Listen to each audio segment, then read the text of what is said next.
la valoración antropométrica. Perdón, ¿me escuchan bien? Sí. Ya. El primer punto es la valoración antropométrica que se realiza al ingreso, durante y al final de la hospitalización en UCI, ¿no? Y está a cargo, ¿no?, de los médicos residentes, ¿no?, quienes van a tomar las medidas antropométricas de talla, sobre todo, ¿no? ¿Por qué? Y se preguntarán, ¿y por qué el médico residente, no? Porque el médico residente está con su paciente las 24 horas del día y en el momento que ingresa, ¿no?, ingresa antes de ponerlo a la camilla, antes de pasarlo a la cama, se encuentra en una camilla que es de una superficie firme, ¿no?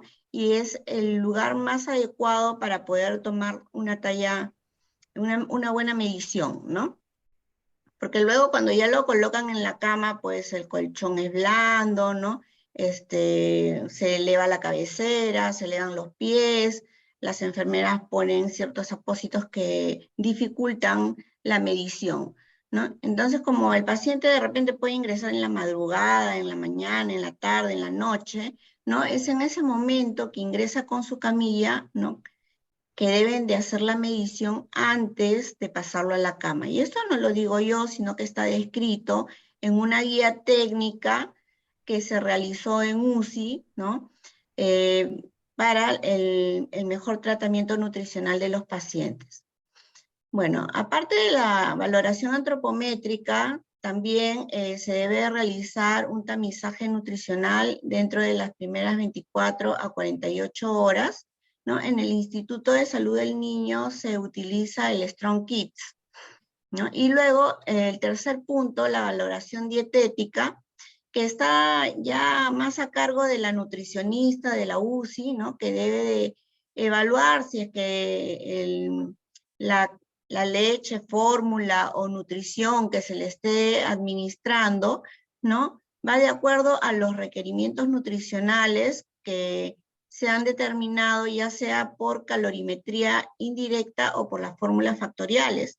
En el Instituto de Salud del Niño no tenemos para poder medir la calorimetría indirecta y lo hacemos con las fórmulas factoriales, ¿no? Seguramente muy pocos hospitales podrán tener este equipo porque es costoso, ¿no? Luego, bueno, está la valoración bioquímica, que es el dosaje de proteínas al inicio y durante su permanencia, y también la valoración de los signos clínicos. Como les mencioné, en el instituto se elaboró una guía técnica para la aplicación de la nutrición enteral en la unidad de cuidados intensivos pediátricos y que tenía dos objetivos, ¿no? El primer objetivo, contar con una evaluación nutricional óptima de todos los pacientes admitidos a la UCI, ¿no?, la misma que podrá ser verificada a través de los reportes estadísticos que mensualmente se presentan, ¿no?, en la UCI. Porque ahora todos los datos que tengamos, ¿no?, son muy importantes desde el punto de vista que el hospital ha entrado a acreditación, ¿no? Esta mañana hemos estado escuchando sobre la acreditación y la autoevaluación. Entonces todo lo que se hace tiene que archivarse en una forma ordenada, de tal forma de que hayan evidencias del trabajo realizado, ¿no? Y también de disponer un algoritmo de manejo que permita y promueva la nutrición óptima de nuestros pacientes.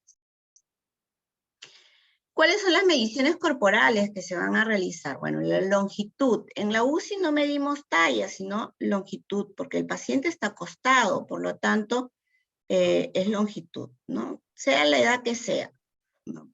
Es bien difícil que el paciente se ponga de pie, casi ninguno se pone de pie, ¿no? Siempre están sedados o su condición no se lo permite, ¿no? Y es por ello de que debe de realizarse en la camilla que tiene una superficie firme, repito, ¿no?, antes de pasarlo a la respectiva cama de UCI.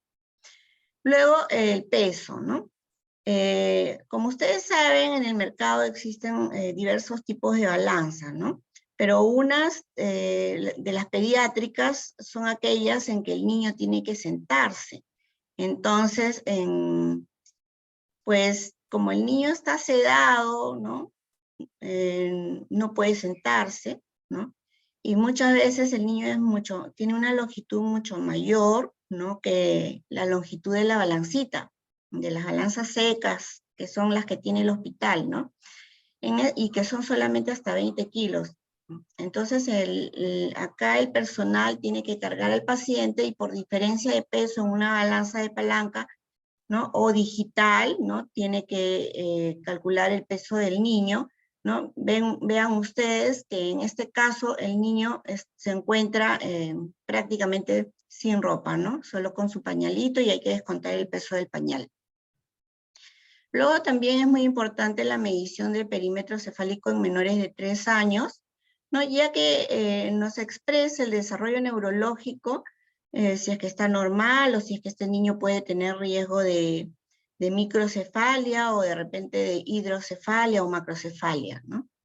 Y luego tenemos el perímetro braquial, ¿no? Que lo emplean como para un seguimiento más cercano, porque como el paciente está en condición crítica, muchas veces no se puede estar pesando a diario, pero sí se le puede medir el bracito en forma diaria, ¿no? Que se mide la circunferencia media del brazo, ¿no? Y se mide de manera diferente cuando el niño está acostado, ¿no? Porque lo normal, lo que dicen los libros es que el codito, el brazo debe estar doblado, ¿no? Y que es entre el acromion y el olecranon el punto medio y se toma para la parte externa, pero en el caso que el niño está acostado, pues el brazo debe estar extendido, un poco separado del tronco, ¿no? Y bueno, en la parte media del brazo se debe tomar esa medición con una cinta inextensible, que puede ser una de estas que, como se ve aquí en donde dice longitud en la parte inferior, ¿no? O el MUAC, que es una cinta de fibra de vidrio o de papel también, ¿no? Que sirve para la medición del perímetro braquial. ¿No? Luego, bueno, no lo van a ver ahora, pero lo voy a dejar como para que vean las técnicas de medición, porque el tiempo es muy breve y no va a haber tiempo de poder ver el video. Bueno, luego que han tomado el peso y la talla, pues tienen que comparar con los patrones de crecimiento de la Organización Mundial de la Salud, ¿no? Ya sea para cada uno de sus indicadores, puede ser peso para la edad, peso para la talla o talla para la edad. Véase de que la normalidad se encuentra, ¿no? Entre +2 y -2 desviaciones estándar para los 3 indicadores. Y la desnutrición se encuentra entre el indicador -2 desviaciones y -3 desviaciones estándar, al igual que la talla baja, ¿no? Y cuando ya es menor de -3 desviaciones estándar, para el indicador peso para la talla estaríamos hablando de desnutrición severa. Y para arriba, ¿no? Si es que la desviación estándar es mayor de 2, estamos hablando de sobrepeso, tanto en el indicador peso para la edad como en el indicador peso para la talla, ¿no? Muy pocas veces tenemos niños altos, pero bueno, es una posibilidad, ¿no? Y si es que ya estamos en más de 3 desviaciones estándar de peso para la talla, pues estamos hablando de obesidad. Igualmente, el perímetro cefálico tiene sus puntos de corte, ¿no? Entre el percentil 3 y 97 es lo normal, menor de 3 percentil, riesgo de microcefalia, y mayor del 97, riesgo de macrocefalia. Esta cinta MUAC es la que se utiliza en niños entre los 6 meses y 5 años, ¿no? Y nos determina un grado de desnutrición, ¿no? En trabajos de investigación que han hecho con esta cinta, mencionan que se correlaciona muy bien con el peso, ¿no? Es así que si, por ejemplo, la medición es menor de 11.5, estamos hablando de desnutrición aguda severa y cae en el color rojo. Si la medición es entre 11.5 y 12.5, de acuerdo a esta cinta MUAC, estamos en desnutrición aguda moderada y el color sería amarillo, ¿no? Y si ya es mayor de 12.5, ya estaríamos en niveles de normalidad. Sin embargo, ¿no? Para la UNICEF hay una leve diferencia, porque en el color amarillo, donde al otro lado decía desnutrición moderada, aquí para UNICEF es desnutrición leve, ¿no? Entonces, habría que revisar más documentos para ver si es que es leve o si es que es moderada, pero de todos modos es un indicador de cómo va mejorando o empeorando el paciente, ¿no?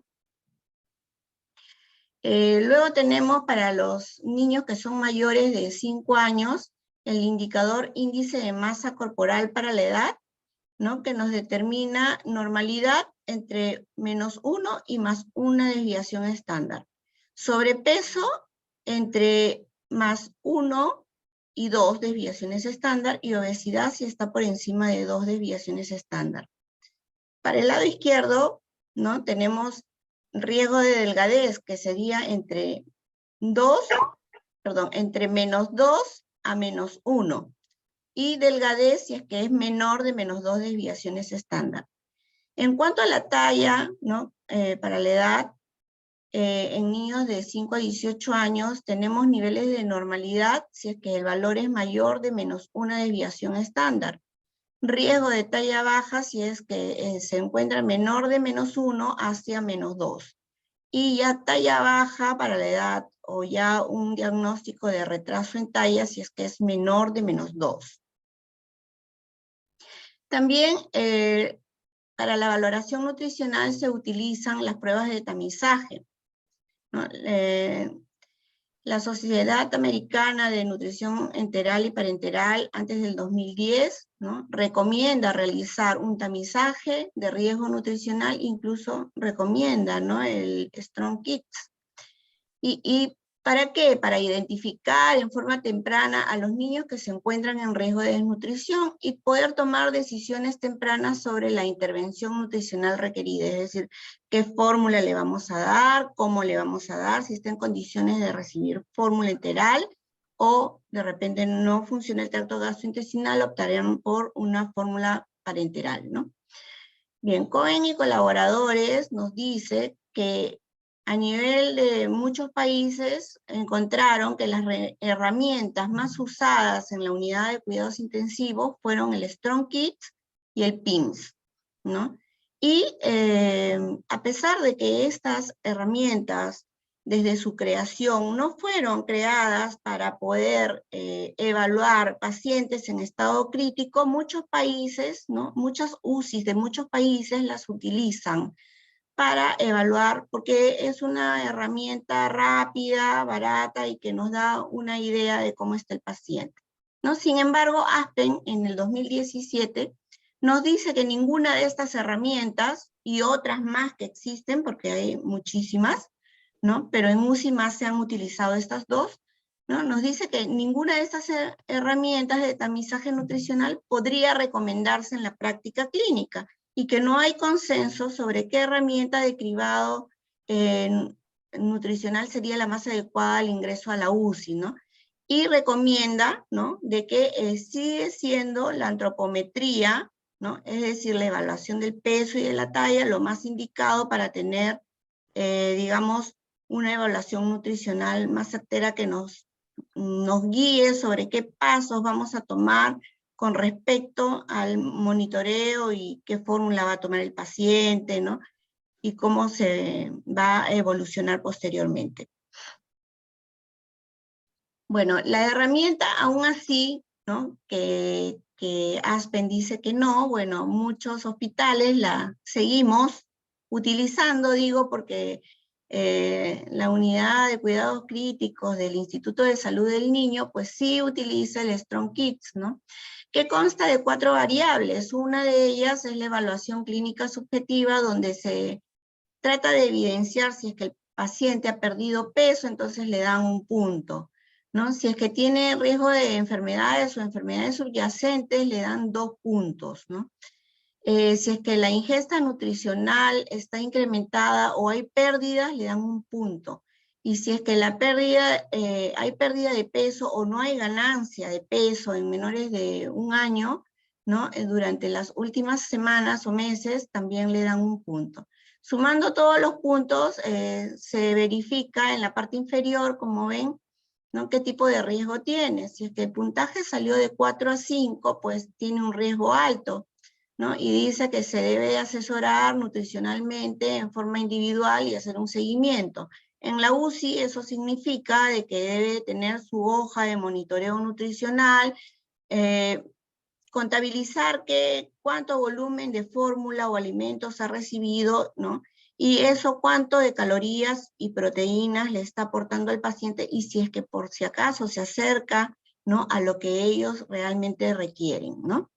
Y luego tenemos de 1 a 3 el riesgo medio, ¿no? En ese caso hay que consultar nuevamente para un nuevo diagnóstico y considerar una intervención nutricional, ¿no? Donde la nutricionista también tiene que ver, ¿no?, qué fórmula se le va a dar, cuánto se le va a dar, calcular el consumo, ¿no? Y si es que tiene 0, pues ya es de bajo riesgo, ¿no? Y de repente una semana después se puede volver a evaluar, puesto que en una UCI los pacientes tienen un proceso catabólico muy intenso, ¿no? Y pueden pasar de un estado nutricional a otro con mucha facilidad.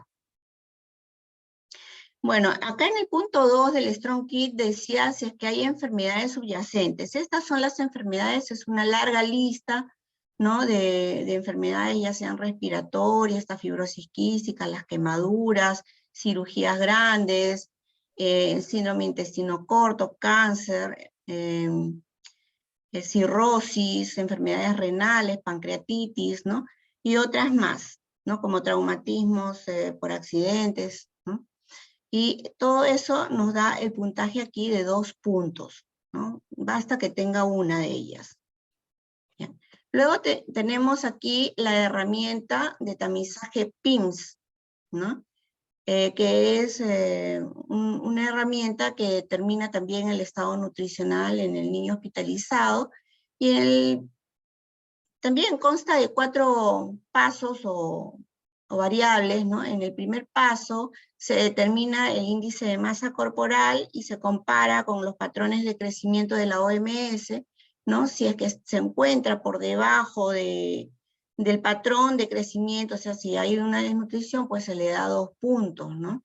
Si es que en el paso 2, si el niño ha perdido peso últimamente, ¿no? Y si es que es una pérdida involuntaria en un niño que tiene una edad menor de 2 años o que no gana peso, tendría 1 punto, ¿no? Y si es que, bueno, no hay pérdida, tendría 0, pues, ¿no?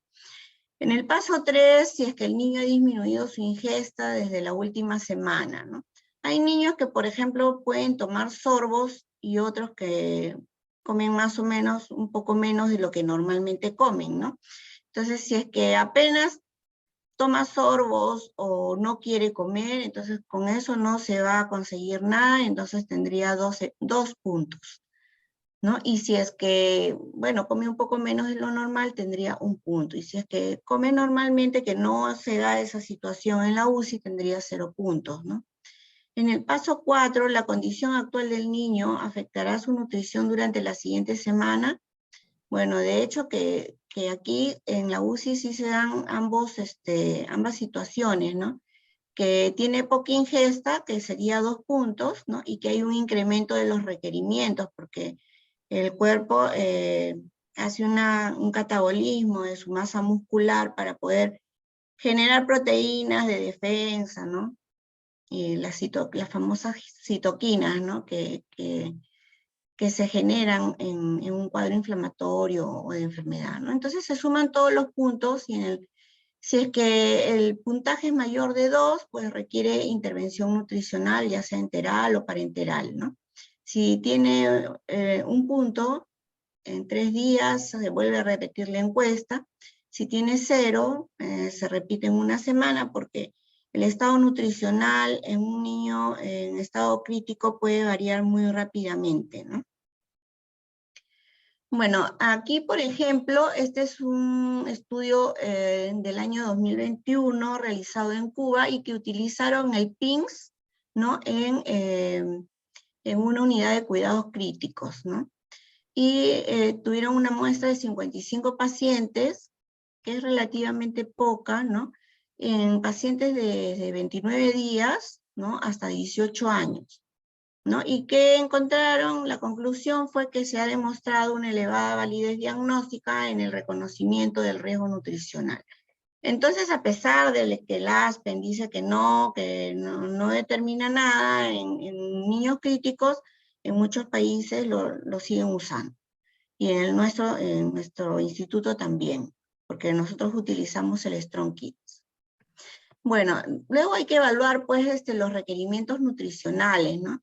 La recomendación es que los requerimientos nutricionales se evalúen con la calorimetría indirecta, pero como no tenemos, entonces lo hacemos con las fórmulas factoriales, ¿no? Y es la fórmula de Scofield la que es más aceptada mundialmente a nivel de las unidades de cuidados intensivos pediátricos, ¿no? Y esta fórmula de Scofield tiene escalas, ¿no? Niños menores de 3 años, de 3 a 10 años, ¿no? Y adolescentes de entre 11 y 18 años, considerando el peso y la talla y también considerando solamente el peso para los mismos rangos de edades, ¿no? Entonces, si no hemos podido determinar la talla, a veces lo hemos hecho con el peso nada más, ¿no? Pero es más exacto cuando se tienen las dos variables, ¿no? Igualmente al lado derecho vemos que los requerimientos de proteínas son más incrementados en las unidades de cuidados críticos en relación con los niños hospitalizados en sala común, ¿no?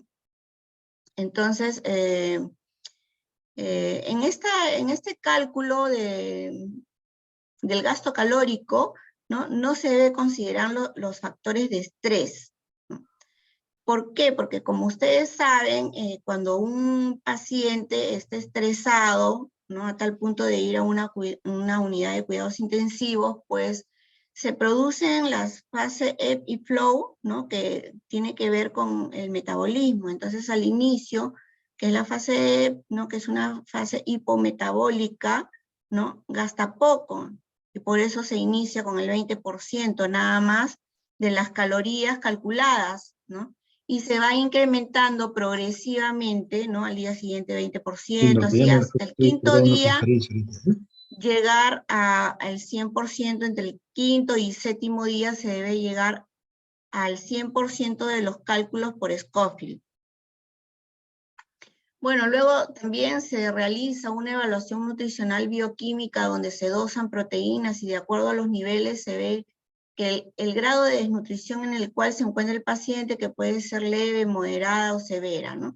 Durante mucho tiempo se utilizó la albúmina como un indicador de desnutrición, pero sabemos que tiene una vida muy prolongada de 20 días, ¿no? Y que no nos da un real estado proteico del paciente, ¿no? La transferrina tiene un tiempo de vida de 8 días, la prealbúmina de 2 días, y la literatura dice que la más recomendable sería la proteína ligadora de retinol, que tiene un tiempo de vida útil de 12 horas, ¿no? Sin embargo, creo que los kits son muy caros porque, bueno, no he visto que dosen este tipo de proteínas en el hospital, y ahora que estamos pobres, menos. Bien, entonces otro punto es evaluar los signos clínicos. Cuando hablamos de desnutrición severa, ¿no? Estamos hablando de marasmo y de kwashiorkor, ¿no? De desnutrición aguda y sus formas clínicas.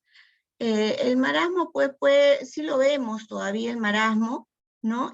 Lo vemos en niños que como consecuencia de la poca tolerancia, ¿no? De repente del mal manejo que ya ha venido de otras salas de hospitalización o de otro hospital, muchas veces que como nuestro hospital es un centro de referencia nacional, pues ya vienen de provincia, a veces ya vienen ya como consecuencia de la enfermedad vienen muy desnutridos, ¿no? Entonces el marasmo pues es un niño muy adelgazado, con cara simiesca, ¿no? Que le sobra piel, piel seca, cabello ralo, ¿no? Mientras que Licenciada el Palomo, un kwashiorkor, par de minutos, por favor. sí, gracias. Mientras que el kwashiorkor pues es un niño caracterizado por edema, ¿no? Hepatomegalia, hipoalbuminemia, piel descamada, ¿no? Y eso ya ustedes lo han visto muy bien, pues, como médicos, ¿no? Muy bien, acá, bueno, la comparación en las edades entre marasmo y kwashiorkor, ¿no? Uno es sumamente delgado y el otro presenta edema o ascitis, ¿no? alteraciones en el pelo, en la piel y repercusión sobre todo en el crecimiento. Muy bien, esa es la bibliografía consultada y muchas gracias por su atención. Muchas gracias, licenciada Palomo, por la excelente presentación.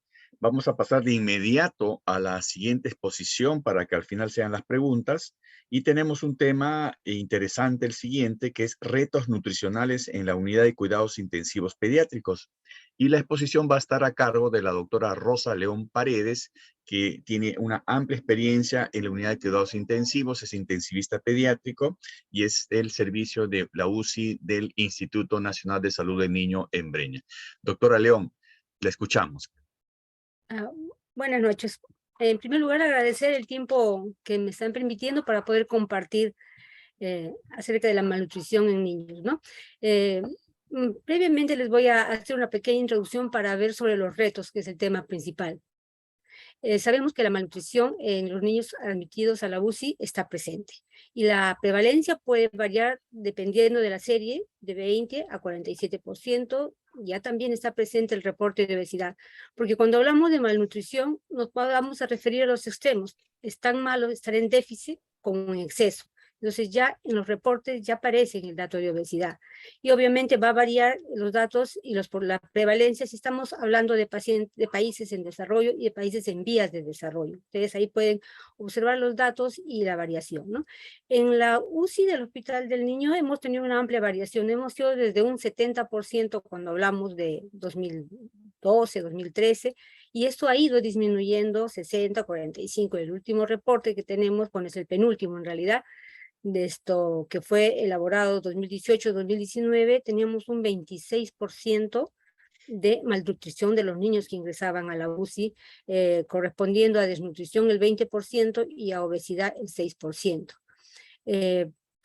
Esta condición de malnutrición está ampliamente reportada. Acá tenemos un reporte de una unidad de cuidados intensivos en Brasil, donde reporta a 385 niños y ellos encuentran el 45.5% de desnutrición entre sus pacientes. Y esta condición les conlleva a una mayor duración en el tiempo de ventilación mecánica y a una estancia en la UCI, pero no lo asocian a mortalidad. En realidad son muchos los reportes que hay en cuanto a la presencia, a la prevalencia de la desnutrición o la malnutrición en los niños que ingresan a la unidad de cuidados intensivos. Entonces, eso ya lo tenemos claro. El segundo punto que quiero compartir con ustedes es qué es lo que pasa en un niño que ingresa a la unidad de cuidados intensivos y que no solamente su condición crítica por la enfermedad de fondo que trae, sino que ya tiene adosado a ese estado de malnutrición, que es un estado que le va a llevar a esta criatura a tener una evolución desfavorable, como ya dicen los reportes. Entonces, ¿qué pasa? Un niño que ingresa a la unidad de cuidados intensivos por una anoxia, que puede ser infecciosa o no, son múltiples las razones, y vemos que este paciente va a hacer uso de toda esa respuesta metabólica adaptativa al estrés, es la respuesta que el paciente tiene para hacer frente a una enfermedad grave. Son mecanismos conservados de evolución donde va a poner en uso de todo su sistema simpático, de toda su respuesta hormonal. Hay una actividad de las hormonas hipofisiarias, una resistencia periférica al uso de la insulina, de tal manera que nosotros tenemos que el organismo pone en juego todo su arsenal. Necesita mucha energía y por lo tanto hace caso de todo su arsenal para hacer glicólisis. Todo el glucógeno hepático también lo va a transformar, hace uso de sus ácidos grasos como fuente de cuerpos cetónicos, para fuente de energía para el cerebro, y hace uso de su masa muscular. Es decir, hace uso de todo su arsenal para poder hacer frente a esto. Y de todo esto yo les quiero puntualizar que esta respuesta al estrés agudo en una enfermedad crítica se caracteriza por un catabolismo de proteínas extremo. Entonces, este niño tiene que hacer frente a esta enfermedad grave y necesita estas proteínas, necesita descomponerlas en aminoácidos que van a servirle para síntesis de las proteínas necesarias para hacer respuesta a esta injuria grave, y esto le conlleva a formar toda la respuesta inflamatoria, las citoquinas que todos ya conocemos. Cuanto más es la respuesta inflamatoria, va a necesitar mucho más de estos aminoácidos en un primer momento, y luego va a necesitar todos estos aminoácidos para reponer todo el tejido que en esta noxa lo perdió. Entonces, es otra cosa que quiero que quede bien claro, son estos niños con un catabolismo intenso en lo que se refiere a la pérdida de proteínas. Entonces, tenemos un paciente grave con un estado de malnutrición, tanto por exceso como por déficit. Las dos condiciones no son buenas para la evolución clínica del paciente. Si a ellos nosotros le adosamos es una comorbilidad, porque ya estamos viendo a la UCI, es bien raro que nos llegue un niño eutrófico, rarísimo, eutrófico sin antecedentes previos. Por lo general, ellos vienen con una comorbilidad, y si a esto le adosamos, si ya era un niño con malnutrición, el tiempo que estuvo previo al ingreso a la unidad, el tiempo previo a su enfermedad, al ingreso a la unidad, como les digo, también tuvo una ingesta baja. Si estuvo en riesgo o ya era un niño desnutrido, ya viene con todo ese bagaje de necesitar este soporte nutricional porque está atravesando un momento crítico. Entonces, como corolario de esta introducción, quiero dejar este mensaje, que el soporte nutricional es uno de los pilares de atención del paciente crítico. De repente, si estamos frente a un niño gran quemado, va a tener que ser en un primer momento todo lo que es la reposición hídrica, pero acompañado de su soporte nutricional. De repente estamos con un niño con insuficiencia renal, entonces vamos a tener que tener una terapia de reemplazo renal, pero necesitamos el soporte nutricional. De repente estamos frente a un niño con un shock séptico, pues vamos con todos los inotropos vasoactivos y su soporte nutricional. Si de repente estamos frente a un niño con un PARS, con una insuficiencia respiratoria severa, pues vamos a tener que darle soporte ventilatorio con asistencia ventilatoria mecánica, pero y su soporte nutricional. Entonces, esta es otra cosa que quiero que quede de mensaje en este compartir de conocimientos, que el soporte nutricional es una meta fundamental del cuidado del paciente crítico, tan igual como un soporte de reemplazo renal, tan igual como los vasoactivos, tan igual como un soporte ventilatorio. Son muchos los estudios que hay y que conllevan a lo mismo.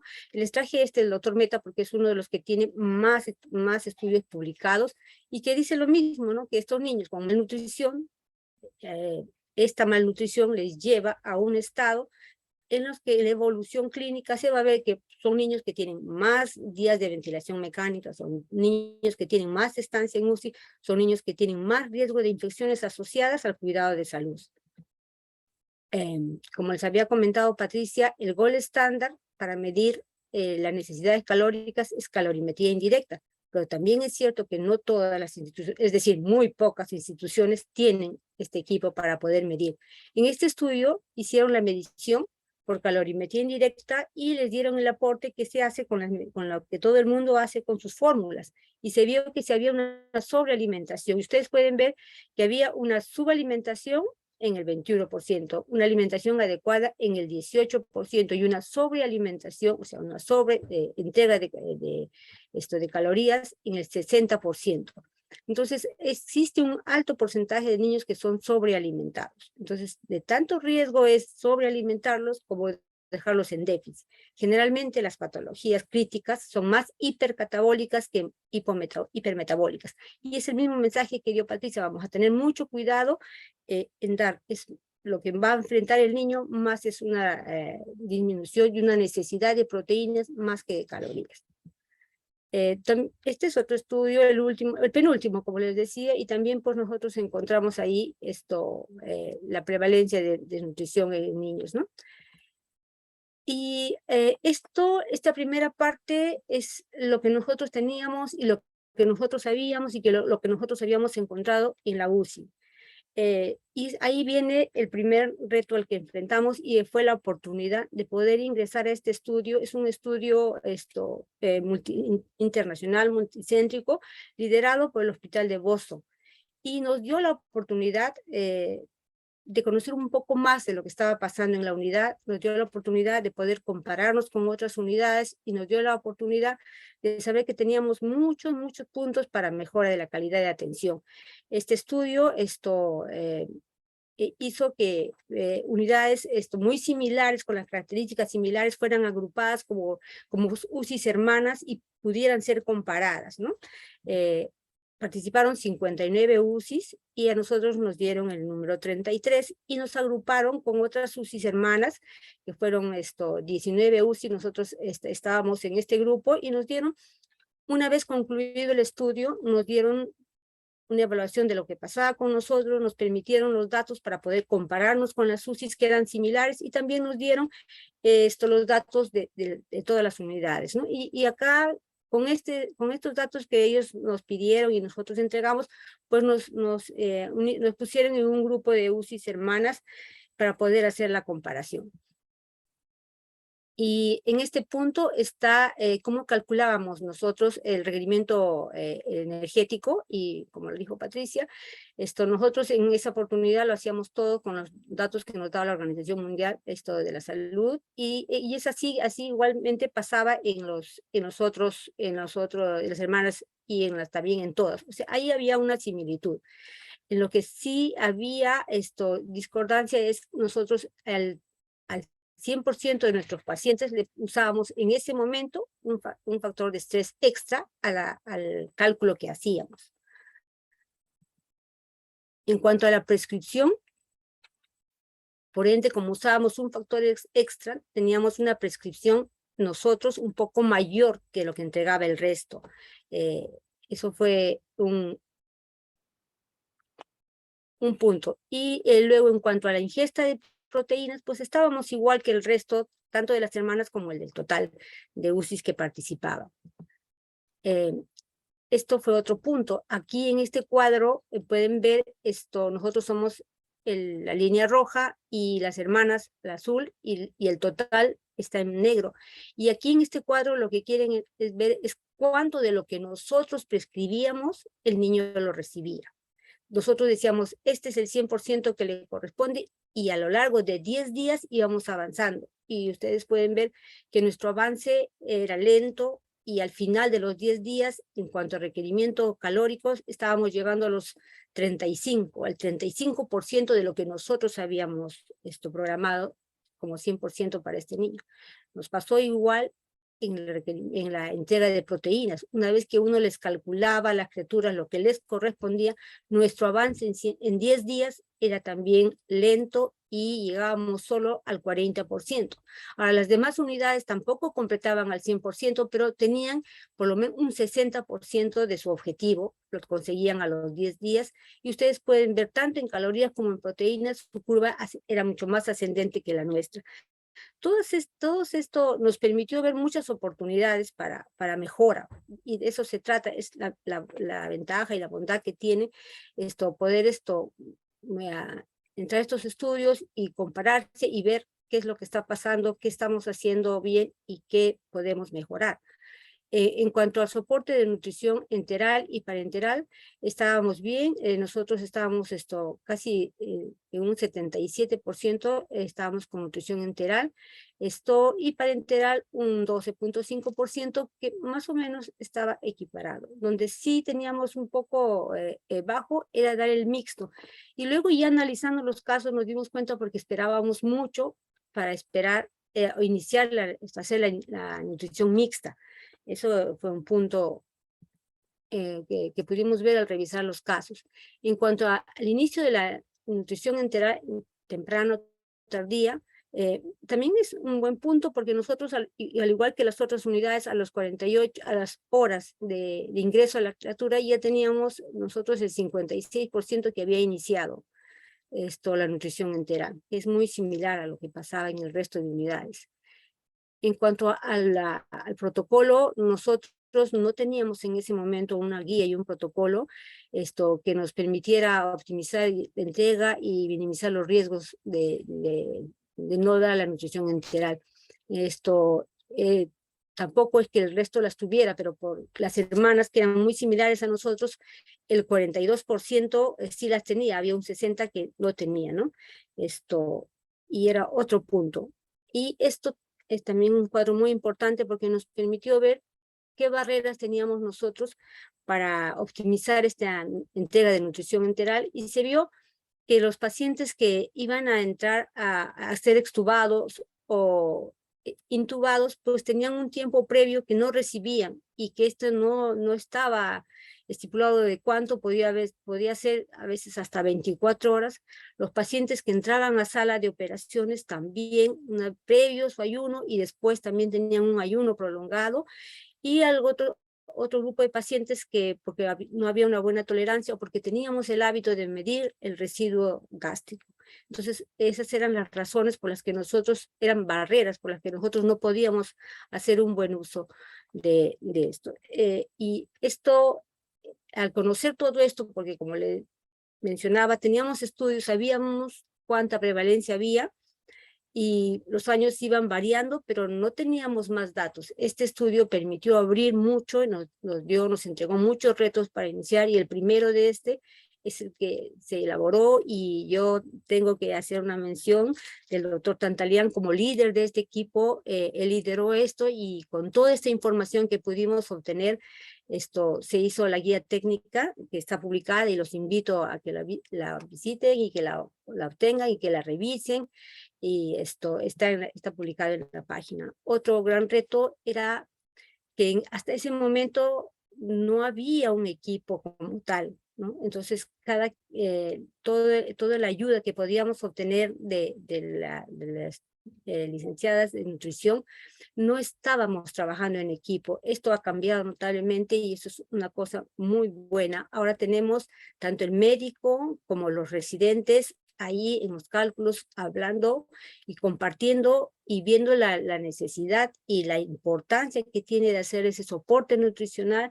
Tenemos a las nutricionistas, que ahí tenemos a la nutricionista de sala con su interna, y la otra persona importante de este equipo es la enfermera, porque si bien uno hace el diagnóstico, si bien se hacen los cálculos, pues tan importante es la persona que va a hacer al final y va a cerrar la cadena y va a hacer la entrega.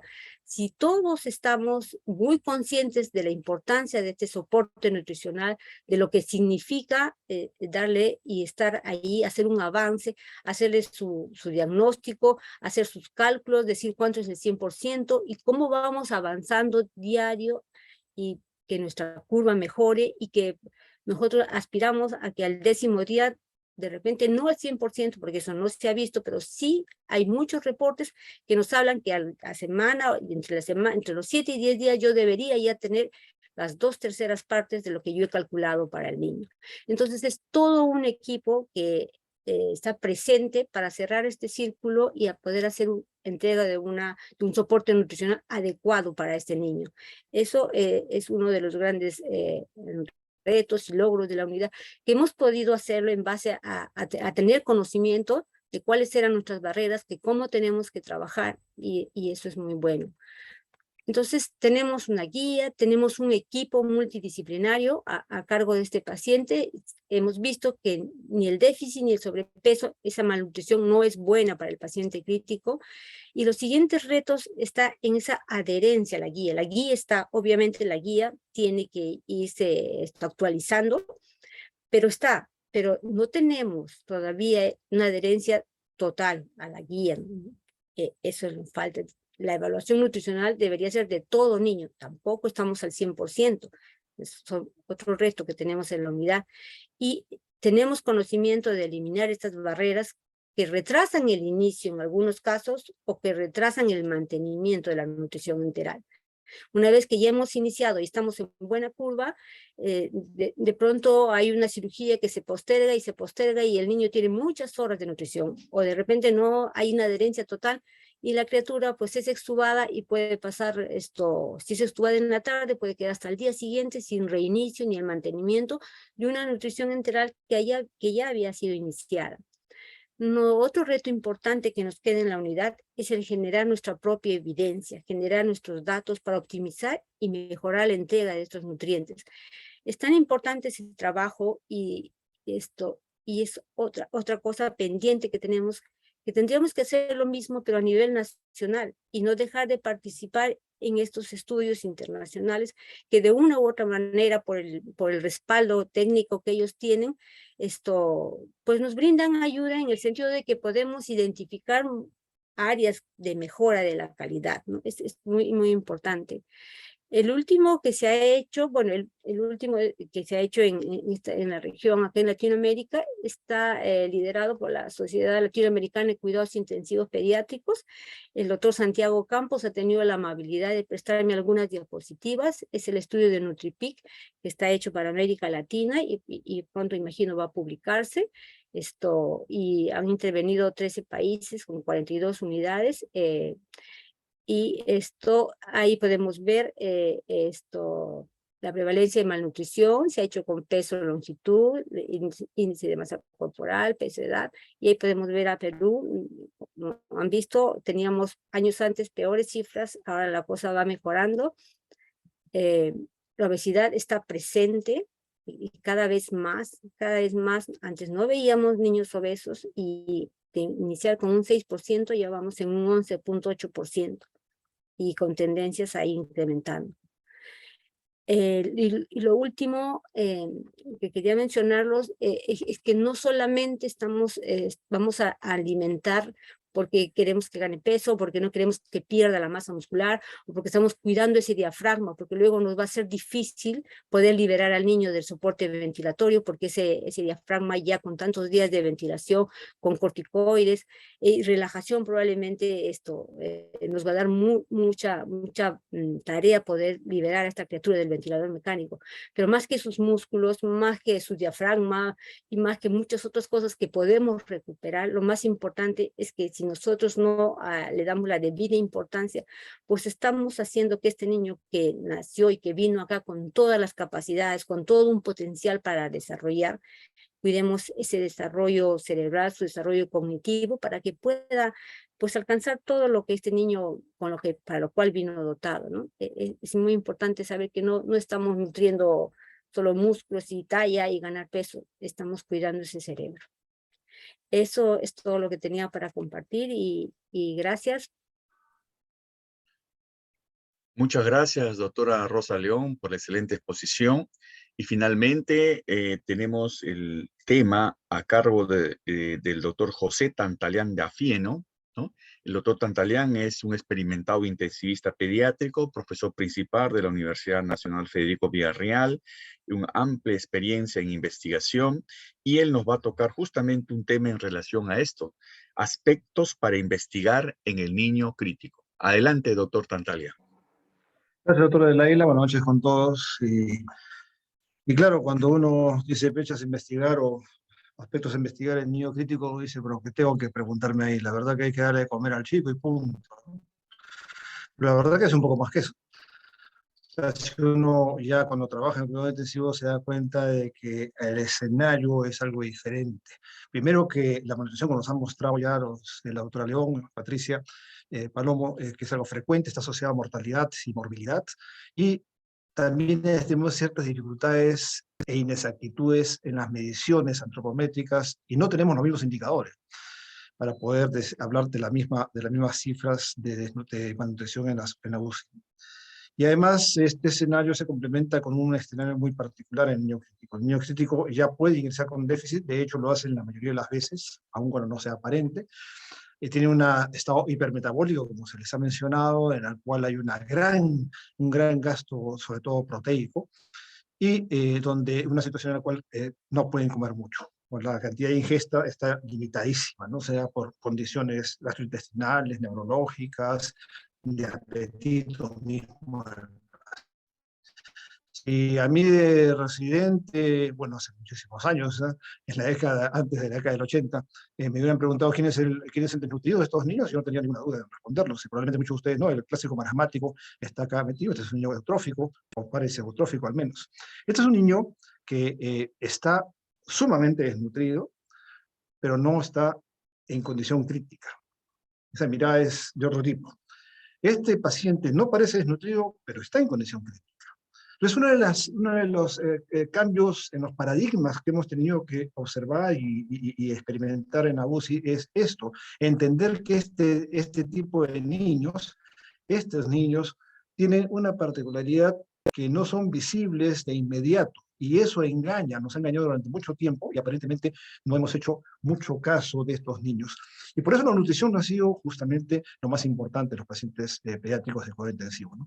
Estos niños tienen baja ingesta con varios días, tienen alta demanda metabólica, tienen muchas pérdidas, vómitos, diarrea, fiebre, pérdidas a veces por ostomías, y no utilizan bien metabólicamente, como ha mencionado la doctora León, en el metabolismo está alterado en estos pacientes por la respuesta metabólica.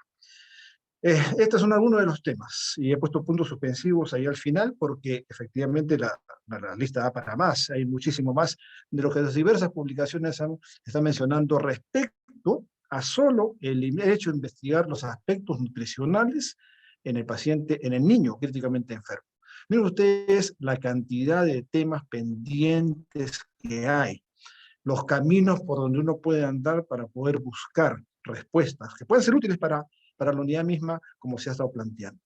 Estos, por ejemplo, son los desenlaces que más se han investigado en niños críticos en cuidado intensivo.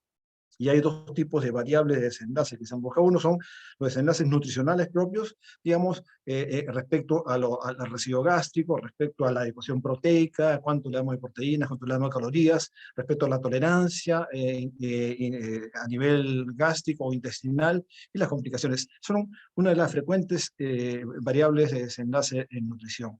Y las variables de cuidado intensivos propias son las más clásicas y las que también más siempre lo recordamos. Los intensivistas, no los nutricionistas. Probablemente Patricia Paloma mire más a la parte de arriba, nosotros miramos más a la parte de abajo. Pero las desenlaces son mortalidad, estancia, infecciones asociadas al cuidado de la salud y también la duración de la ventilación mecánica, como se ha mencionado. Esos son los principales estudios o desenlaces que se han estudiado en niños críticamente enfermos. Esta publicación es muy interesante porque, primero, que sí nos dice cómo ha ido incrementándose los estudios en nutrición del niño crítico en el transcurso desde el año 2000, ni recuerdo, 1990, como 30 años, más de 30 años, ven ustedes cómo se ha incrementado el número de publicaciones o de investigaciones en los niños críticamente enfermos. Y esta maraña de cosas que ustedes ven ahí nos muestra la infinidad de estudios que se han hecho en este grupo de pacientes, en donde lo que tiene tamaño más grande sí son los que con más frecuencia se han hecho, pero lo más importante, no solamente no lo más importante, pero sí algo que hay que tomar en cuenta, son que los colores nos dicen algo. Los colores amarillos, dorados, son aquellos en los cuales en los últimos años se ha ido investigando más. Entonces, cuando uno quiere actualizar la parte de investigación sobre niños críticos en cuidados intensivos o en áreas similares, lo que puede hacer es ver por dónde está caminando las preguntas actuales, porque las oscuritas azules intensas son las que ya menos se están estudiando o porque ya las respuestas se han dado. Decíamos que la asociación con morbilidad y mortalidad, sí, y el niño crítico con la malnutrición, sí se ha reportado, pero no hay uniformidad. Este es un estudio que mostró en niños en ventilación mecánica, un estudio de 1.600 pacientes. Ustedes que la mortalidad se asoció solamente a los niños con bajo peso, más no a los pacientes que tenían, por ejemplo, obesidad. Sin embargo, las infecciones sí estuvieron asociadas, son infecciones asociadas al cuidado de la salud. Estas infecciones se asociaron tanto al bajo peso como a la obesidad. Estos resultados no han sido repetidos siempre. En los otros estudios no siempre ha habido. Este es un muy buen estudio, muy bien diseñado, y claro, entonces hay que obviamente hacerle caso, ¿no? De hecho, es uno de los colaboradores del doctor Meta, al cual aludió la doctora León hace un momento. Hay otros estudios en los cuales, por ejemplo, los obesos como que no tienen ninguna relación con los desenlaces. Según algunas publicaciones, se ha planteado que de repente eso no tiene mucha trascendencia, pero eso todavía veremos. Por ejemplo, este estudio nos dice otra cosa, ¿no? Las preguntas, lo que vamos a estar viendo a partir de ahora son las diversas publicaciones que hay que aluden a temas que están por investigarse, que no están seteados y que habrá que ver si es que se puede aclarar algo entre nosotros también. Uno de los indicadores, ¿no? Una de las preguntas que uno puede hacerse, ¿qué indicadores queremos usar? Ustedes ya han visto los indicadores que se usan antropométricos, queremos decir, ¿no? Esos indicadores antropométricos clásicos se conocen muy bien, pero los reportes, esas diferencias en las frecuencias de nutrición que hay, que van del 15 al 45 hasta el 60% en las diversas unidades de cuidados intensivos, no se debe solo a las poblaciones diferentes o a las condiciones económicas diferentes, se deben a que los indicadores utilizados para decir acá hay tal prevalencia de nutrición son diferentes. Unos han usado peso para edad, otros han usado peso para talla, otros han usado EMC, otros han usado otro tipo de indicadores o combinaciones a veces de indicadores que casi no, en la UCI casi no se ha utilizado todavía. Es una de las preguntas que podría verse en este tema. ¿Qué nos dicen las últimas guías que tenemos al respecto? La guía americana, que son las últimas dos que han salido, y esto ya está para renovarse. La guía americana nos dice que hay que usar el peso para talla menores de 2 años y el IMC, el índice de masa corporal, para mayores de 2 años, aparte de lo que ya nos mencionó la doctora, la licenciada Paloma. La guía europea no alude a un indicador en particular, pero sí nos dice algo importantísimo, que la medición antropométrica debe hacerse no solamente al ingreso, sino luego regularmente, cosa que nos falta hacer a nosotros, por ejemplo, hacer una valoración durante su estancia, en forma regular, rutinaria, quiero decir, no ocasionalmente. A todos hay que ir viendo cómo va estado nutricional. Esto es lo que nos dice, y ojo, peso para talla menores de 2 años y IMC en mayores de 2 años. ¿Por qué es importante tener estas definiciones? Porque en este estudio que se hizo en Brasil, este estudio evalúa una misma población y determina que la frecuencia de malnutrición, sobre todo de desnutrición, varía notablemente, depende del indicador que uses. Si utiliza peso para talla, la frecuencia puede ser de 18%, pero si utiliza talla para edad, la frecuencia prácticamente la duplica o más. Entonces ustedes ven que la frecuencia de nutrición puede variar conforme esté utilizándose uno u otro indicador. Además de ello, ven ustedes que los dos primeros, peso para edad y talla para edad, fueron lo que en este estudio, que fue diseñado, fue realizado para determinar lo asociado al tiempo de la ventilación mecánica, las únicas dos variables, indicadores que se asociaron al desenlace, al tiempo prolongado de ventilación mecánica, fueron el peso para la edad y la talla para la edad. No el peso para la talla, no el IMC, que es lo que justamente está recomendando la guía americana. Entonces uno se pregunta, ¿no? Yo, ¿cuál tengo que utilizar? ¿Lo que me dice en general la OMS, el CDC, o tengo que utilizar algo que me diga, oye, este indicador sí está asociado a desenlaces, sería bueno que lo tomes en cuenta, o combinaciones de ellos, como dicen algunos. En fin, esto es algo todavía que está por setearse. Otro tema es que nosotros evaluamos a los pacientes, usualmente, digo antropométricamente, evaluamos cuando ingresan a la unidad de cuidados intensivos. Y claro, no lo podemos hacer antes, pero cuando ingresan a la unidad de cuidados intensivos ya tenemos ese corte transversal. En ese momento tiene ese peso, esa talla, y le hacemos un diagnóstico nutricional de ese momento. Pero ¿qué con ese paciente que teniendo un peso y teniendo una talla normal, o dentro de lo normal, ha disminuido el peso en las últimas semanas o en los últimos meses? Que progresivamente se ha ido deteriorando para llegar a agarrar una enfermedad crítica que lo lleva a la unidad de cuidados intensivos. Esto es lo que acá se denomina una falla en el crecimiento, no sé cómo traducirlo, el faltering growth, esa falla de crecimiento que puede verse acá. En esta población, en este estudio, se vio de que eran casi la mitad de los pacientes con desnutrición. Tenían solamente ellos, o sea, que tenían peso y talla normales, antropometría normal, pero que habían disminuido por lo menos una desviación estándar en su peso para edad en los últimos 3 meses. Estos pacientes, teniendo peso y talla normal, están asociados también a una mayor estancia. No a otros desenlaces, pero vean ustedes que este es otro tema también que tendríamos que ver. ¿Qué nos falta? Por supuesto, una cartilla de crecimiento correctamente llenada, registros apropiados, que por supuesto adolecemos de ellos, ¿no? El otro tema es lo que ya se mencionó también, qué pasa con el niño mientras está en la UCI. Estos pacientes también se deterioran en la UCI. Y claro, nutricionalmente hablando, no nutricionalmente tampoco, pero nutricionalmente hablando, sí se deterioran, se pueden deteriorar. En este estudio nos mostró que por lo menos un 10% de los pacientes pediátricos en UCI bajan una desviación estándar. disminuyen una desviación estándar durante su estancia en la UCI, esa corta estancia en la UCI, ahí bajan el 10, por lo menos una desviación estándar un poquito más del 10%. Pero que más de media desviación estándar lo llegan casi al 30% de los pacientes, ¿no? O sea que es frecuente, no solamente que lleguen mal, o que lleguen aparentemente bien, pero que ya con un déficit nutricional, una falta de crecimiento apropiada, y que luego durante la unidad se vaya deteriorando cada vez más. Y ojo para nosotros, las condiciones crónicas complejas en este estudio por lo menos fue el único que se asoció, la única condición que se asoció a un deterioro en el estado nutricional. No al grado de severidad con que llegó el paciente, no a la cuenta leucocitaria o tampoco a un estado de obesidad. Entonces, ¿por qué digo para nosotros? Porque tenemos una gran cantidad de pacientes crónicos, ¿no? Con condiciones crónicas complejas que no recuerdo, no recuerdo la cifra, pero por lo menos es un 25-30% de nuestros pacientes.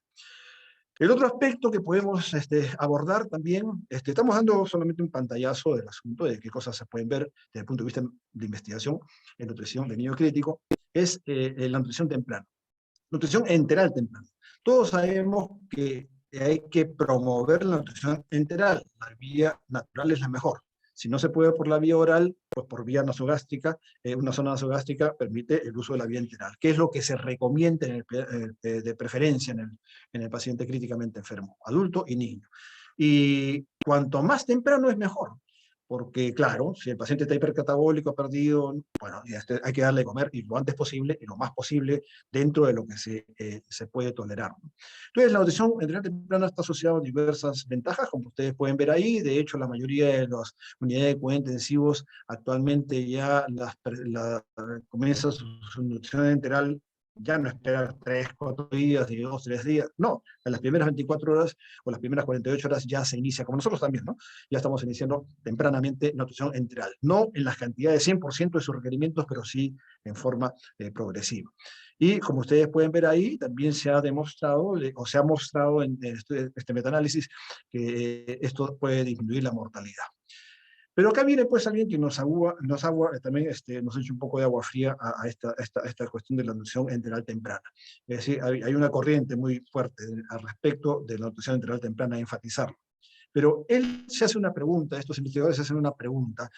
Primero dice, la mayoría de estos estudios no son ensayos clínicos, son estudios observacionales que nos dicen que efectivamente se asocia con nutrición enteral temprana efectos favorables, buenos, está bien para el paciente.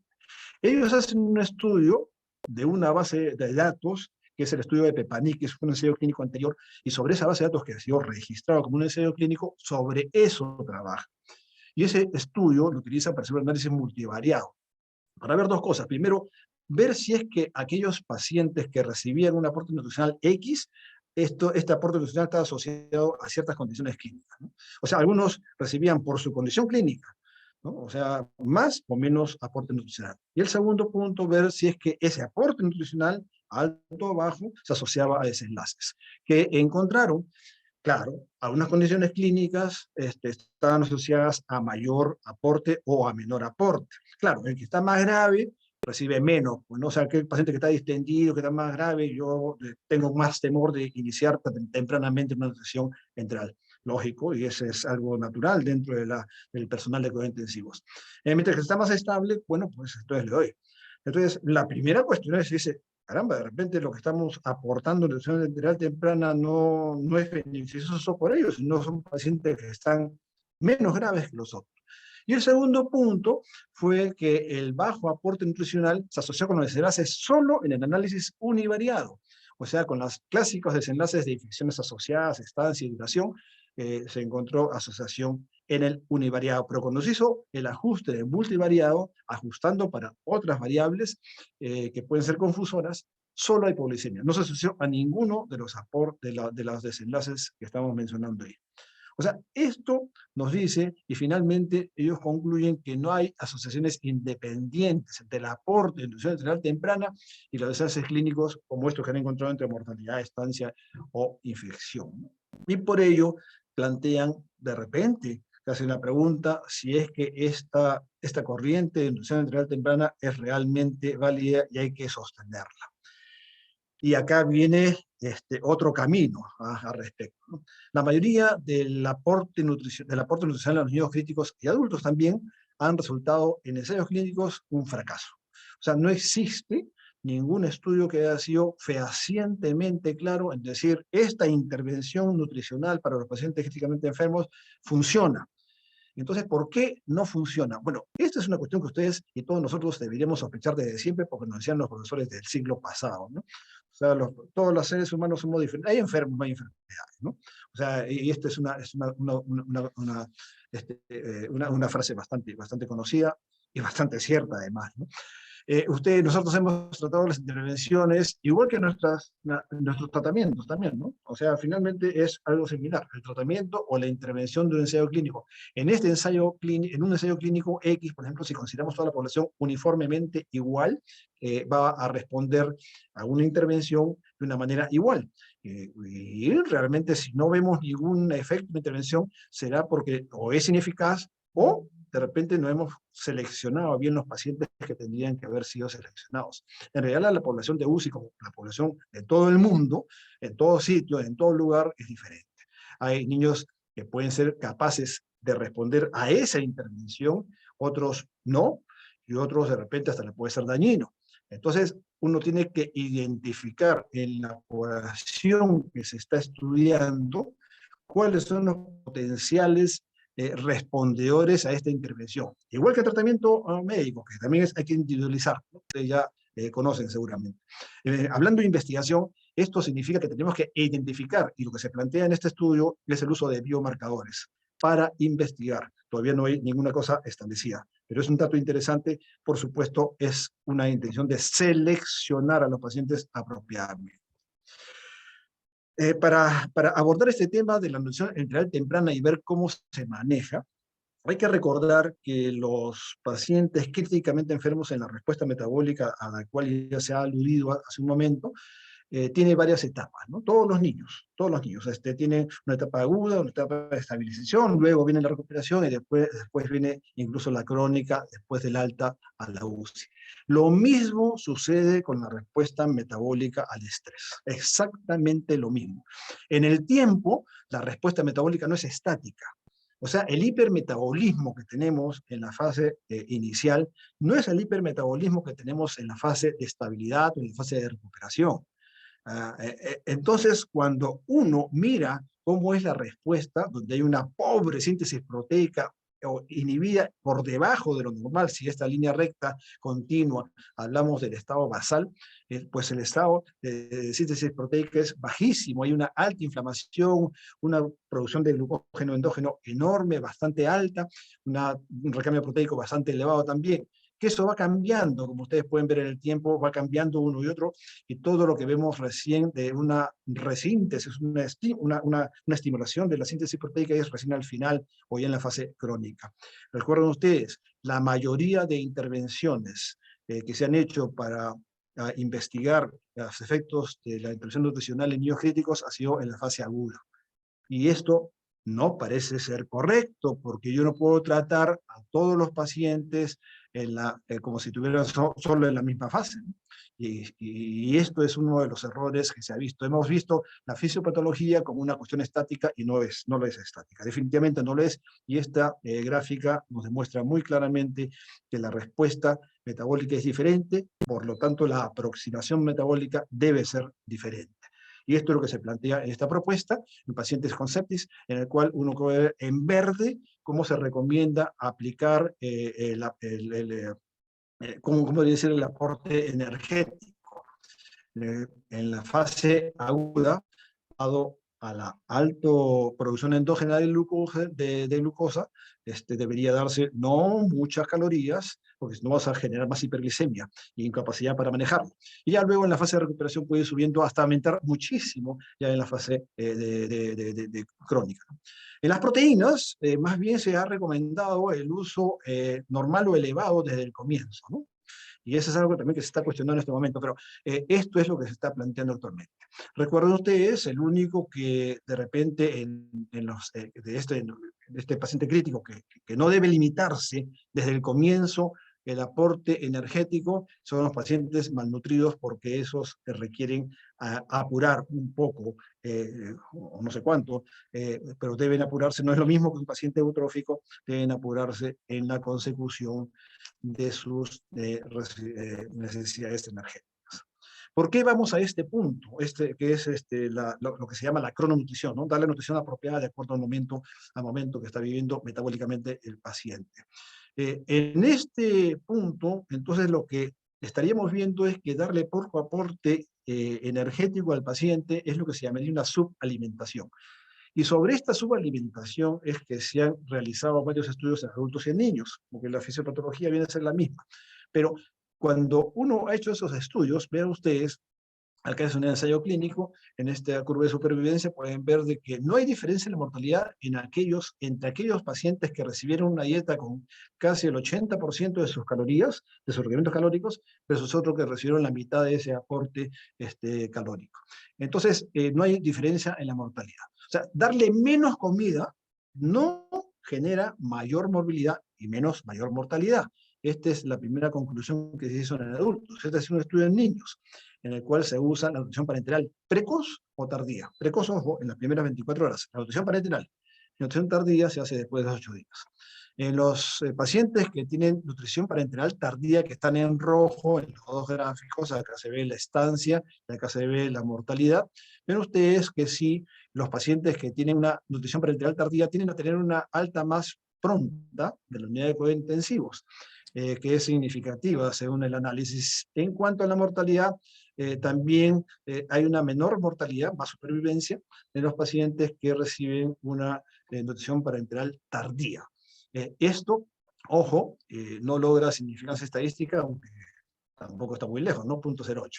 Esto se observó en un estudio, es un ensayo clínico, y pueden ver que los pacientes que recibieron menor aporte proteico, que se puede ver acá en la gráfica del costado, generalmente los pacientes que recibieron menor aporte proteico y energético, o sea, los de nutrición parenteral tardía, recibieron menor cantidad de energía y proteínas respecto a aquellos que tenían el aporte nutricional temprano precoz. Y esto vio que en los tardíos el tiempo de ventilación fue menor, las infecciones fueron menores y la estancia fue menor. La mortalidad hospitalaria no fue significativa, aunque fue menor numéricamente. Esto se vio a pesar de menor aporte proteico y energético. Este es el énfasis que quiero dar, ¿no? O sea, y esto, por supuesto, estamos hablando de las fases iniciales, porque acuérdense, nutrición parenteral precoz, 24 horas, mientras que el otro era a partir de los 8 días. Es más, este estudio fue seguido, ha sido seguido después en 2 o 3 años, y 2 años después no había diferencia en la mortalidad en los pacientes, tampoco en la antropometría, se habían igualado los dos, pero aquel que recibió nutrición parenteral tardía, o sea, menos proteínas y menos calorías, sería mejor desarrollo neurocognitivo. Pero caramba, uno tiene ya una sorpresa ahí, ¿no?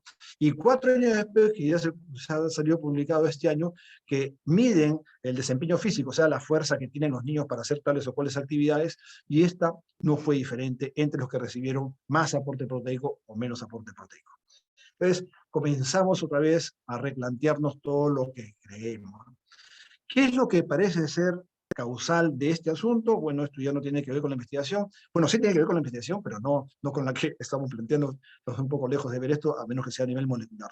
La autofagia. La autofagia es un mecanismo de limpieza de las organelas intracelulares que es inhibida, o aparentemente es inhibida, con una nutrición precoz. Y acá estamos hablando de nutrición precoz, no solamente parenteral, sino nutrición enteral o parenteral precoz. Cualquier nutrición precoz en paciente agudamente, críticamente enfermo, con esa respuesta metabólica que tiene, puede generar depresión de la autofagia, que es una limpieza de las organelas intracelulares, un mecanismo realmente protector. Y esto de la autofagia está ya relativamente bastante estudiado. Lo importante acá es las preguntas que quedan de todo esto, ¿no? De todo esto que estamos mencionando en lo más apretadamente posible. La primera es que la respuesta catabólica, que siempre ha sido satanizada desde el punto de vista de nuestro proceso metabólico, es horrible. Como ustedes ven pacientes sépticos, ven cómo efectivamente se consume y se adelgaza, la masa muscular baja notablemente. Y esto es debido a la respuesta catabólica. claro, mal manejado seguramente en las fases posteriores. Y lo que uno se pregunta ahora, ¿realmente esa respuesta catabólica es realmente deletérea para el paciente o es una respuesta adaptativa a la situación que está viviendo? Y lo otro es que esta nutrición enteral temprana o parenteral temprana, bueno, queda en duda, ¿no? Queda en duda con todo lo que estamos viendo y los estudios de investigación. ¿Qué pasa con las proteínas en la nutrición? Sabemos que la masa muscular va bajando notablemente en los primeros días, tanto en adultos como en niños. Y vemos también de que la adecuación proteica, o sea, darle menos proteínas, menos del 20% de proteínas, ven ustedes acá, está asociado en niños críticamente enfermos a mayor mortalidad, en comparación a aquellos que reciben más aporte proteico entre 20 y 60 o más del 60% del aporte proteico. Es decir, por un lado, sabemos que las proteínas que generan una respuesta dentro de los pacientes críticamente enfermos, de los niños en particular críticos, que reciben menos aporte proteico, van a generar, va a estar asociado a mayor mortalidad.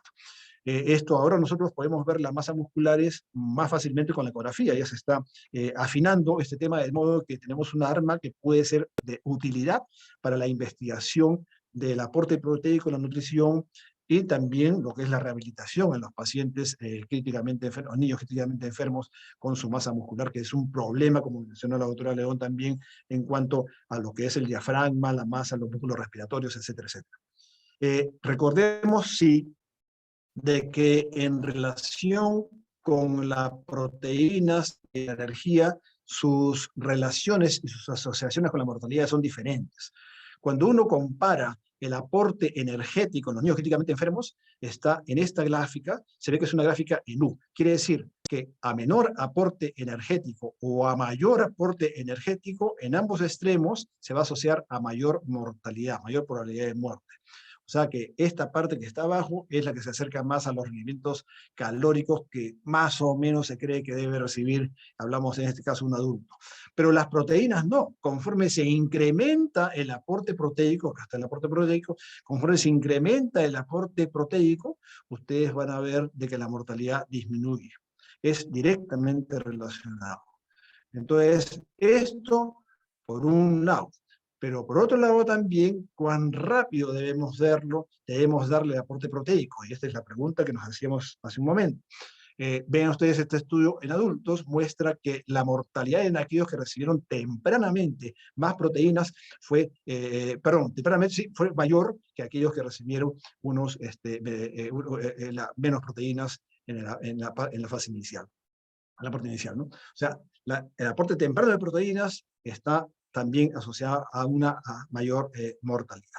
Igualmente acá ustedes pueden ver cómo la masa muscular se va asociado a lo que es la cantidad, la supervivencia de los pacientes en los pacientes críticamente enfermos, adultos y niños en este caso.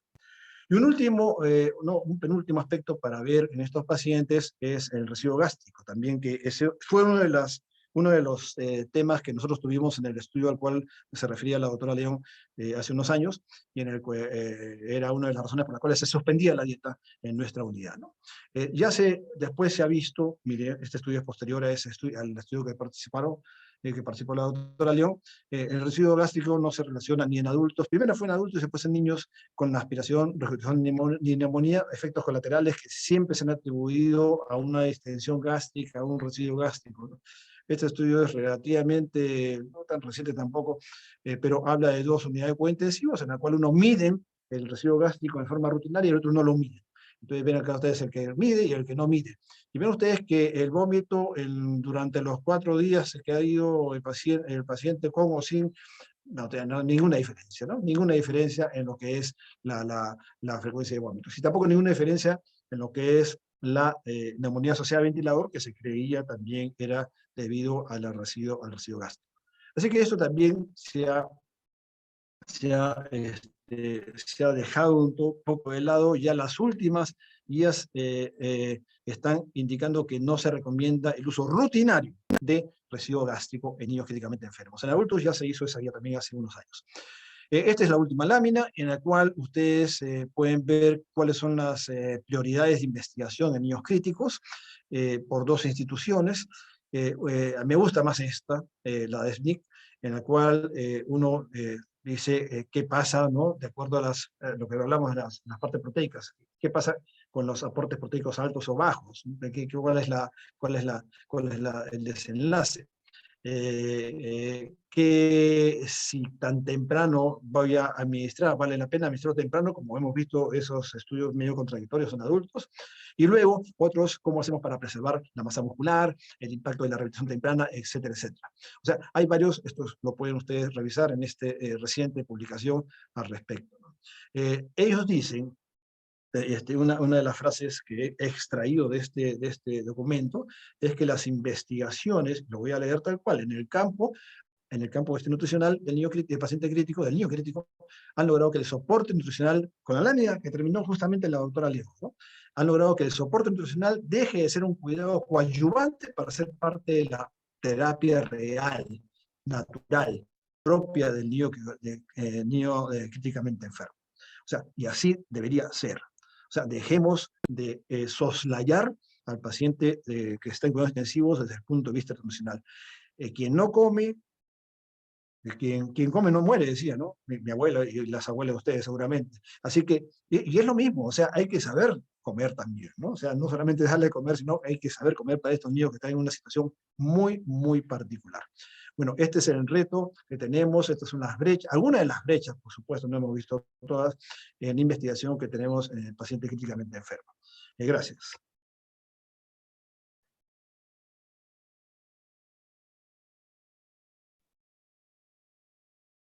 Muy bien, muchas gracias, doctor Tantalián, por la excelente presentación. Y ahora tenemos algunos minutos para las preguntas, por favor. Acá hay una pregunta. ¿Qué cantidad mínima de kilocalorías por kilogramo de nutrición enteral deberían recibir los pacientes críticos? No sé quién puede responder esto, por favor. Rosita de repente o José. Sí, mire, como mencionó Patricia, nosotros hacemos el cálculo de calorías, el 100%, o sea, lo que le corresponde a la criatura. Y nosotros iniciamos con el 20%. Del cálculo total iniciamos el 20%. Pero también es cierto que hay que individualizar. Cada niño es diferente. Y de pronto no podemos ceñirnos nosotros al 20% porque este niño no ha tolerado, porque este niño tiene muchos días de NPO y probablemente tengamos que bajar un 10%. O sea, no hay una cifra exacta que yo le pueda decir, tantas calorías es lo mínimo. No. Se calcula el 100% porque tenemos que tener una meta, que su 100% se calcula con la fórmula de Scofield, que es para calorías, y tener bien claro que no es lo principal es el aporte proteico, pero el aporte y que se va a calcular mediante estas fórmulas de Scofield, que nos va a dar su requerimiento básico, basal, sin ningún aporte más, ningún esquema más que lo que está calculado ahí, y de ahí vamos a empezar con el 20%. Con la salvedad de que si algún niño, por algún motivo especial y condición de este niño, podemos empezar con un 10%. Este es lo que le podría yo comentar. Muchas gracias, doctora León. Acá hay otra pregunta. ¿Me permite Sí, completar claro, lo que, adelante, sí, adelante. Es correcto. Lo dijo también la doctora León en su exposición respecto al aporte proteico, ¿no? Es decir, que recuerden ustedes la curva, la no estática, la curva de respuesta metabólica del paciente, ¿no? Tiene una alta cantidad de producción endógena de glucosa, ¿no? Por eso es la hiperglicemia del estrés, ¿no? Y eso hace de que si nosotros le damos mucho aporte energético a través de la glucosa, que es usualmente el medio con el cual se administra, entonces vamos a empeorar y la glicemia no se utiliza porque hay resistencia a la insulina. Entonces vamos a empeorar la glicemia, va a ser inútil, va a producir trastorno metabólico. Entonces, no se recomienda el uso del 100% de los requerimientos energéticos al inicio. Es decir, uno de los cambios que ha habido, sino en forma progresiva. Entonces, lo que está diciendo la doctora es completamente correcto y actual, es decir, darle un porcentaje. Quizás no haya acuerdo en el porcentaje, ¿no? Quizás 20%, sí, pues es lo que utilizamos, correcto. Otros dirán 30% por ahí. Pero lo que sí dijo la doctora León, y eso hay que tenerlo en cuenta, es que las guías americanas por lo menos recomiendan que al final de la primera semana ya estén recibiendo unas 2/3 partes del requerimiento por lo menos. Entonces, sobre ese paraguas ustedes pueden moverse para poder darle el aporte apropiado. Y coincido con la doctora que hay que individualizarlo. A algunos habrá que aportarle mucho antes si es desnutrido. O sea, ya, entonces ya estas cifras van, ¿no? Estos días, el momento, el apuro va a ser diferente. Muchas gracias. Acá hay otra pregunta. Para la correcta medición de la longitud de un paciente, ¿debe hacerse por segmentos o de manera general de vértex a talón? Y es Pati. Sí. Doctor, lo ideal es la longitud, pues, de cabeza a talón, ¿no? Pero existen fórmulas por segmentos y algunas veces las hemos, bueno, no algunas veces, bastantes veces, ¿no? Las hemos practicado con los pacientes de la UCI, ¿no? Pero al parecer, digamos que la forma corporal de nuestra población, ¿no? Los segmentos son diferentes a las poblaciones donde se han hecho los estudios, porque, bueno, aparte de ello, ¿no? Por ejemplo, se ha dicho talón-rodilla, ¿no? Pero hay muchos niños que tienen los piecitos con las vías, ¿no? Entonces, ya no se puede tomar la medida como lo indica la guía, ¿no? De cómo se debe tomar la medición de talón-rodilla, ¿no? Por otra parte, como les decía, ¿no? Nuestros niños, muchos tienen piernas cortas, ¿no? El peruano es así, tiene más tronco y, y piernas más cortas comparados con otras poblaciones, ¿no? Entonces, cuando medimos, ¿no? Y lo comparamos con cuando ya el niño está mejor, ¿no? Han habido diferencias, pues, de 10 centímetros, ¿no? Entonces, como que no sería tan fiable, ¿no? La medición por segmentos. Depende de la forma corporal del niño también. Acá aprovechamos también, Pati, acá hay otra pregunta que dice, para la medición braquial, ¿podemos hacerlo con la cinta métrica convencional? Se recomienda la MUAC o la Lufkin, que son cintas inextensibles, no la de costurera que se tiende a estirar, ¿no? Y da una medida errada. Entonces, bueno, son las que circulan en el hospital, ¿no? Las cintas de costura son las que más comúnmente se encuentran. No creo que la mayoría de enfermeras tiene ese tipo de cintas, y cuando a veces uno necesita hacer una medición, les preguntan, ¿no? ¿Tendrás una cinta? Y esa es la que nos dan, ¿no? Esa es la que compra el hospital, pero deberían de ser las metálicas, ¿no? Las inextensibles, o las que son de acrílico, ¿no? Que ya le da exactamente los colores y el estado nutricional, ¿no? Acá hay otra pregunta para ti también. A ver. ¿La medición de la longitud en pacientes con antecedentes de PCI, se mide la longitud o nos basamos en otras mediciones como la longitud de la tibia? Ya. Sí, bien interesante la pregunta. Sin embargo, en los pacientes neurológicos, muchas veces los piecitos, ¿no? Tienen una contracción muscular, ¿no? Que ya no permite hacer la medición, ¿no? Los pacientes con PCI muchas veces adoptan posiciones viciosas que impiden, ¿no? Porque no es que es un cuerpo blando, ¿no? No, están contraídos totalmente, ¿no? Que ya impiden hacer una medición adecuada, ¿no? A veces la tenemos que hacer, esa medición, si es que están en una forma, en cuclillas, por ejemplo, por segmentos, ¿no? Pero tampoco son unos segmentos muy fiables que digamos, porque ya están en una posición viciosa. Gracias. Además perdón, sí. además que Pati también recuerda, bueno, hemos discutido varias veces eso, Si uno hace una medición antropométrica en un niño con PCI, hay que recordar que ellos tienen sus tablas específicas, ¿no? No son las tablas de la OMS clásicas. Ah, sí, claro. Hay unas tablas californianas del 2015 que tienen que ver con la actividad motora del niño, ¿no? Es decir, no es igual, ¿no? El niño que camina y se alimenta por sí solo, que el niño que tiene que ser alimentado por la mamá, pero que todavía mastica, y que el niño que tiene una zona nasogástrica o una gastrostomía.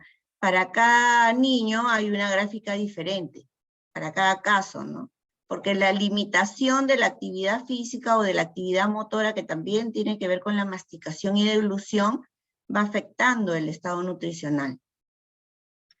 Ok, bien, nos ha ganado el tiempo. Les agradezco muchísimo la presentación de las tres ponencias. Les agradezco a todos por su presencia en esta actividad, ¿no? Y que tengan unas buenas noches todos. Muchas gracias por la presentación.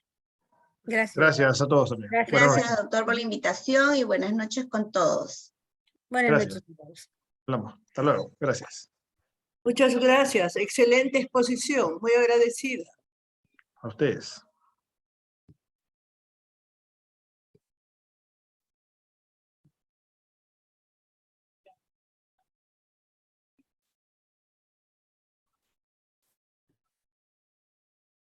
Buenas noches, por favor, se quedan los residentes del Instituto del Niño conectados.